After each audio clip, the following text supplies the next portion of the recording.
This is Digital Trends Live. I'm Greg Nibbler, and we like to keep you up to date on everything that's going on in the world of technology, and that includes unboxing brand new products. Things like, I don't know, a new Samsung phone, and in particular, a fold phone. The Samsung Galaxy Z Fold 2. Standing by right now, we have our mobile editor, Andrew Martinick, who has this phone in hand. I see it right there. And Andrew, thanks. Welcome to the show.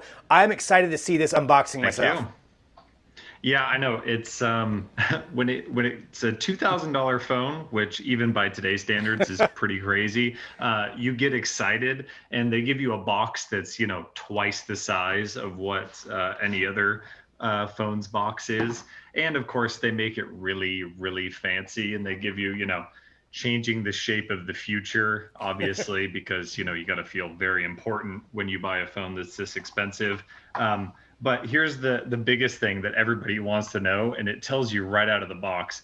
This is how you have to take care of a foldable phone. You have to read all sorts of this is how you don't break it instructions, but we don't really care about those things, in the immediate unboxing phase. So yeah, this looks like a Samsung phone and then another Samsung phone like connected to it. So you get all this gross plasticky stuff off and all the warnings because you don't care about that stuff. And here you are. This is a phone that you fold in half. And obviously, we've seen the first Galaxy Fold last year.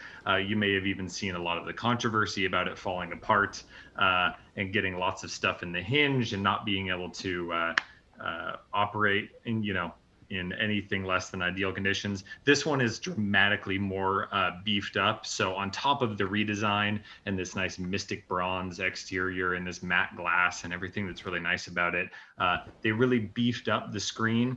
You have a full glass screen on the outside, and then on the inside, you're getting an ultra thin glass. You see, I do the little air quotes there, screen covering over the foldable display. Obviously, it's not actually glass like you're used to on a regular phone, but of course, your phone doesn't do that. So it is a little bit of a mind bender for anybody that hasn't seen one of these yet, which is most people, I understand. I'm not jaded about this, even though I have seen a couple of these. I'm really, really excited for this one.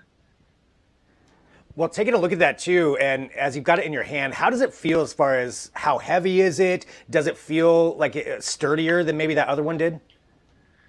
Very. So the big change here is that, I mean, this is still the same overall design. You'd notice pretty thick. It's like two phones on top of each other, and it's a bit heavy. It's 280-ish grams, whereas the biggest phones out there are kind of in the low 200 range, a Galaxy Note 20 Ultra, for example. So it is pretty thick and heavy, but the big change here is all within this hinge mechanism. It's dramatically tighter, so you can actually open it up and it stays at whatever hinge angle you hold it to. So it's kind of like a laptop, kind of like a Microsoft Surface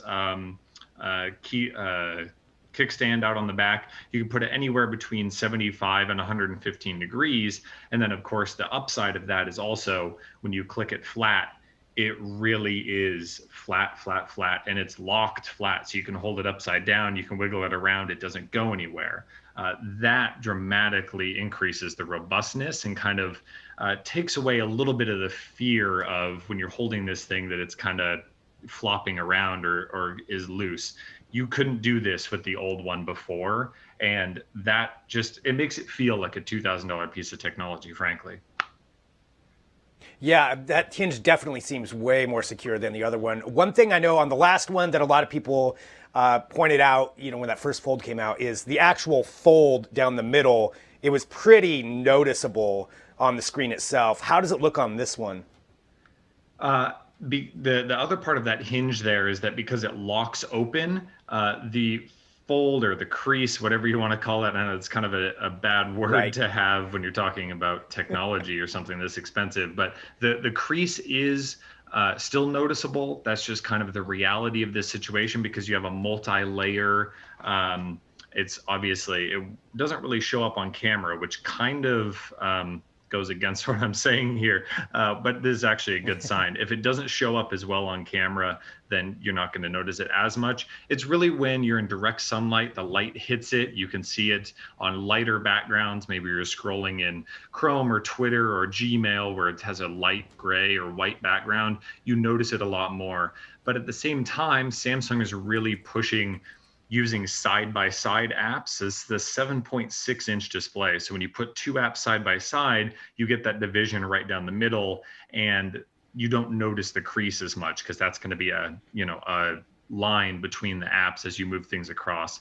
You're not going to be doing a ton of viewing of just a home screen like this or one app across the whole thing. The idea is you kind of multitask and use that big screen to its largest effect by splitting up tasks. Nice. One quick final question too on it as far as the internals. Is it a Snapdragon 865, or what kind of processor does it have, memory and all that? Yeah, so basically it's just jumped up to be a Galaxy S20 / Galaxy Note 20 kind of on the inside, which is great. Before you were getting a little bit of a hodgepodge of specs, but it's really a Galaxy S10, and they were still selling this phone up until earlier this year with Galaxy S10 level specs. Now you're getting an 865, you're getting a ton of storage, you get the same kind of dual speakers. Displays on the outside, which is much larger now, and on the inside have there's a 120 hertz refresh rate on the inside, like the S20 series. So this triple camera pod, which you're seeing all over Samsung phones right now, it's much closer to the Samsung S20 setup. So you have a more modern, regular ultra wide and telephoto camera. Nice little small hole punches for the front-facing cameras rather than a big notch. It all feels dramatically more modern, and once again, kind of worth the money at this point, considering that those phones already cost upwards of $1,400 on their own. Yeah, $2,000. I would want top of the line everything on that, but it's definitely cool looking. It certainly looks, they've definitely an improvement over that last one. And I know that you're going to have a full review of it that'll be up at Digital Trends as well, kind of going through everything and your experience with it. I'm excited to see how you use it just in real life situations and what you find useful out of that. It's cool, but it's like, what all do you do with it? So that's going to be really interesting to see. And Andrew, thank you for joining us too to talk about this. And I know it's your first time on Digital Trends Live, so I appreciate you being here to walk us through that. Of course, first of many, hopefully. And I'm really excited to get into this one as well. It's not every day that you get something that's this different from the status quo of smartphones right now. Very cool. Well, Andrew Martinique right here on Digital Trends Live. So there you go. That is the Galaxy Z Fold 2. Kind of a hands-on unboxing. You get to see it here with us. You'll see that full review at digitaltrends.com.